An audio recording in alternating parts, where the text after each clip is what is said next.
জনগণ যাতে অবাধে বিনা ভয়ে তারা ভোট দিতে পারে এবং সকল প্রার্থীরা তারা যাতে নির্বাচনে প্রার্থিতা করতে পারে কোনো ভয়, কোনো রকম চাপ, কোনো রকম প্রতিকূল পরিস্থিতি ছাড়াই, সেটা তার সরকার অঙ্গীকারাবদ্ধ। সেই ক্ষেত্রে তিনি রাজনৈতিক দলগুলোর কাছ থেকে পরামর্শ চেয়েছেন, তিনি সহযোগিতা চেয়েছেন। সেই পরিপ্রেক্ষিতে আমরা যেটা বলেছি যে আমরা দুটো বিষয়কে এখন নির্বাচনের ক্ষেত্রে একটা গুরুত্বপূর্ণ বলতে পারেন যে বিষয়, যেগুলো আমাদের জন্য সমস্যাজনক হয়ে উঠতে পারে, সেই বিষয়ে আমরা চিহ্নিত করেছি।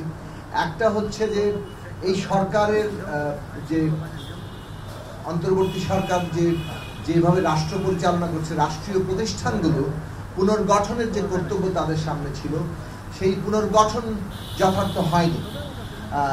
এবং পুনর্গঠন যথার্থ হয়নি বলেই সারা দেশে আইন শৃঙ্খলা পরিস্থিতি, তারপরে নানাভাবেই যে প্রতিষ্ঠানগুলোর ভূমিকা, সেগুলো নানা রকম প্রশ্নের জন্ম দিচ্ছে। যেমন আপনারা জানেন যে নীলফামারীতে একজন শ্রমিক ইতিমধ্যে নিহত হয়েছেন এবং সেখানে একটা বড় আকারে শ্রমিকদের দাবির পরিপ্রেক্ষিতে ব্যাপক এক ধরনের আইন শৃঙ্খলা বাহিনীর তারা সেখানে আক্রমণ করছে। নুরুল হক নূরের ঘটনার উল্লেখ হয়েছে এবং এই সব বিষয়ে রাজনৈতিক মহলে একটা অনিশ্চয়তার জায়গা তৈরি করছে। এখন এই ক্ষেত্রে রাজনৈতিক দলগুলোর মধ্যেও নানা ধরনের বিরোধের জায়গা তৈরি হতে পারে।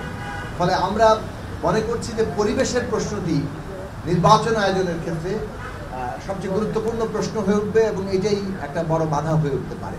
ফলে আমরা সরকারের কাছে আহ্বান জানিয়েছি, আমাদের দলের পক্ষ থেকে আমরা যে প্রস্তাবটি তুলেছি সেটা হচ্ছে যে আন্দোলনকারী রাজনৈতিক দলসমূহ, অন্তত পক্ষে যারা ঐকমত্য কমিশনের প্রতিনিধিত্ব করছেন, এই রাজনৈতিক দলগুলোকে নিয়ে এবং সরকার এবং নির্বাচন কমিশনের প্রতিনিধিদের নিয়ে এমনভাবে একটা নির্বাচনের পরিবেশ এবং যে পরিস্থিতি সেটা সমন্বয় করার জন্য, সেটার মনিটর করার জন্য একটা কমিটি গঠন করা দরকার।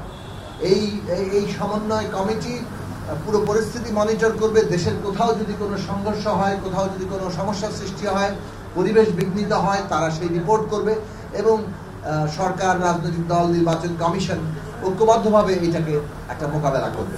সেই ক্ষেত্রে রাজনৈতিক দলগুলোর যে ডিরেকশন, এটা আসলে একেবারে প্রান্ত পর্যন্ত সেটা যেতে পারে।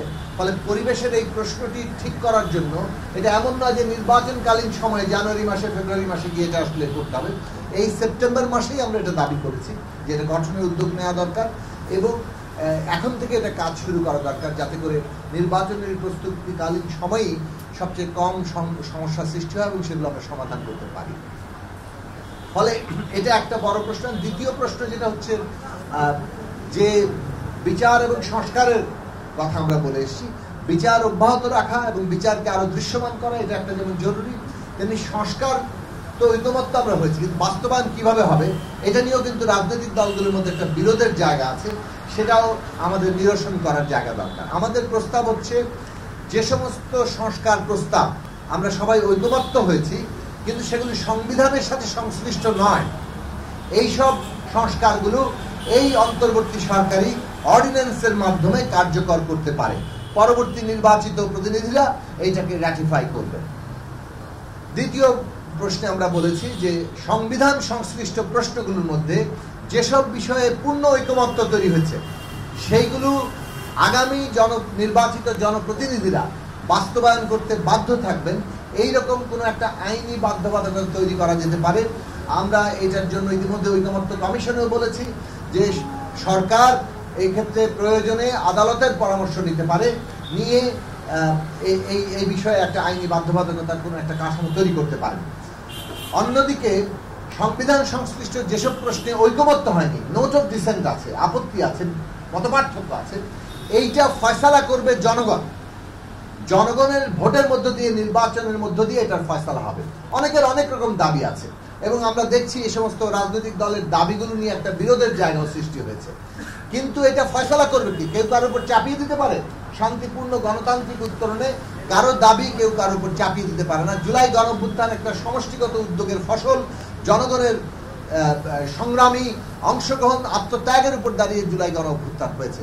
কাজেই সেখানে কোনো একটি পক্ষ তার কথা মতো সমস্ত কিছু চাপিয়ে দিতে পারে না। জনগণই শেষ পর্যন্ত নির্ধারণ করবে কোনটা শেষ পর্যন্ত সঠিক কিংবা কাকে তারা বিজয়ী করবেন। ফলে নোট অফ ডিসেন্ট সাধারণভাবে যে সমস্ত আমাদের বিভিন্ন দলের প্রস্তাব আছে কিন্তু যেগুলো ঐকমত্য হয়নি সেইগুলো মীমাংসা করা আগামী নির্বাচনে হবে। যারা সংখ্যাগরিষ্ঠ হবেন সেই অনুযায়ী সেই পরিবর্তনগুলো হবে এবং চলবে। এবং আমরা আরেকটি প্রশ্ন বলেছি যে সংস্কার যাই ঘটবে সেটা যাতে টেকসই হয়, কেননা সংবিধানের মৌলিক সংস্কার এটা টেকসই করতে গেলে এটা কেবলমাত্র সংশোধনী দিয়ে হবে না। অন্যদিকে গণপরিষদের দাবি যারা করছেন, এখানে যেহেতু নতুন সংবিধান লেখা নিয়ে কোনো ঐকমত্য হয়নি, সেটাও আসলে খুব এখানে কার্যকর হওয়ার জন্য কোনো বাস্তবতা তৈরি করে না, কোনো ঐকমত্য নাই। সংস্কারই একমাত্র প্রশ্ন যেখানে সকলের ঐকমত্য আছে এবং বিদ্যমান সংবিধানের মৌলিক সংস্কার আমরা করার বিষয়ে অনেকগুলো প্রশ্নে আমরা একমত হয়েছি। এই মৌলিক সংস্কারটা জনগণের অনুমোদন নিয়ে, এখতিয়ার নিয়ে আগামী সংসদ যাতে করে, সেইটার জন্য আগামী সংসদ নির্বাচনের নাম হওয়া উচিত সংবিধান সংস্কার পরিষদের নির্বাচন। এটা একই সাথে সংবিধানের মৌলিক সংস্কারের অনুমোদন পাবে, অন্যদিকে 5 বছর ধরে জাতীয় সংসদ হিসাবে সরকার গঠন এবং রাষ্ট্র পরিচালনার কাজও করবে।